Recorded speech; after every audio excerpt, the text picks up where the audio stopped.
আমরা এখন আপনাদেরকে মালচিং পেপার মাটিতে বেডে কীভাবে সেটিং হয় এই বিষয়ে সম্পূর্ণ প্রসেসটা দেখাবো। আপনারা সাথে থাকুন এবং ভিডিওটি দেখতে থাকুন। আধুনিক প্রযুক্তি একটা ভালো একটা খুব গুরুত্বপূর্ণ একটা প্রযুক্তি হলো আপনার এই মালচিং পেপার। মালচিং পেপারটা বসানোর কতগুলো নিয়ম আছে। যেমন আমার এই যে ওপরে ব্ল্যাক দেখতেছেন আর নিচে ওই আর এক পাশে দেখতেছেন সিলভার। সে আমরা কোনটা ওপরে দিব কোনটা নিচে দিব অনেক সময় কৃষকরা এটা ভুল করে ফেলে। অনেক সময় কালোটা ওপরে দেয় আর সিলভারটা নিচে দেয়। আমার সিলভারটা যদি নিচে দেয় তাহলে কিন্তু সমস্যা। আমার এই কালো পেপারের যে কালো সাইডটা নিচের দিকে থাকবে আর এই সিলভার কালারটা আমার ওপরের দিকে থাকবে।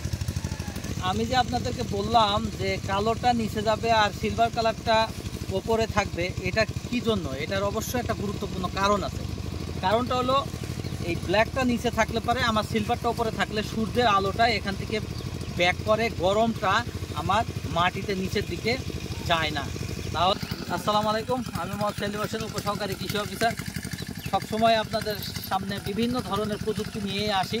আজকের একটি প্রযুক্তি নিয়ে আসছি আপনাদের সামনে, সেটা হলো আধুনিক প্রযুক্তি, যেটা মালচিং পেপারের মাধ্যমে এই বর্ষাকালে আমাদের বিভিন্ন ধরনের সবজি মালচিং পেপারটা ব্যবহার করলে আমরা সময় উপযোগী, যে আমাদের এখন সময়ে যে বর্তমানে বর্ষাকাল ঘন ঘন বৃষ্টি হয়, বৃষ্টি হওয়ার কারণে আমাদের জমিতে আগাছা বেশি হয়, এই সমস্ত কিছু সমস্যার সমাধান হয়ে আসলো মালচিং পেপার।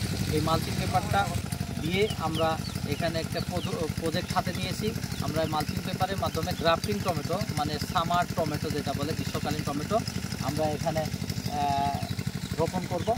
মাটি প্রস্তুত হয়ে গেছে, চাষ থেকে শুরু করে মাটি প্রস্তুত, সার সুপারি সব কিছু আমরা কমপ্লিট করেছি। বেড তৈরি করেছি সুন্দর করে। এই বেডগুলোতে যেভাবে ফিনিশিং করার কথা ফিনিশিং করেছি এবং আমরা মালচিং পেপারটা সুন্দর করে সেট আপ করবো এবং তার দূরত্ব মেনটেন করে আমরা সেখানে ছিদ্র করব, দুই পাশে ছিদ্র করে আমরা গ্রাফটিং টমেটোর চারা বসিয়ে দেবো।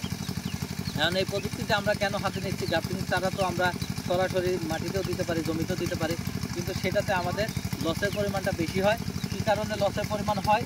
ঘন বৃষ্টির কারণে গাছ বেশি মারা যায়, রোগ বালাই পোকামাকড় অতিরিক্ত আক্রমণ করে এবং আমার এই জমিতে প্রচুর পরিমাণে আগাছা হয়। যে আগাছাগুলো দুদিন পর পরে শ্রমিক দিয়ে এটা বাছাই করতে গেলে আমাদের এক্সট্রা একটা টাকার প্রয়োজন হয়। তাহলে আমাদের একটা ফসল করতে গিয়ে ওই ফসলের যে পরিমাণ খরচ হওয়ার কথা সেই পরিমাণের থেকে বেশি খরচ হয়।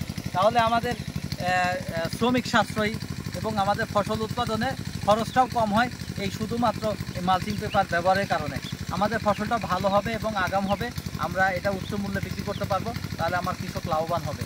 তাই এই মালচিং পেপারের প্রযুক্তিটা খুবই গুরুত্বপূর্ণ। আমরা সবাই মালচিং পেপার দিয়েই ফসল করব। ফসল করলে পারে এই লাভগুলো আমাদের হবে, আমরা লাভবান হব। ঠিক আছে, ধন্যবাদ, ভালো থাকবেন, আসসালামু আলাইকুম।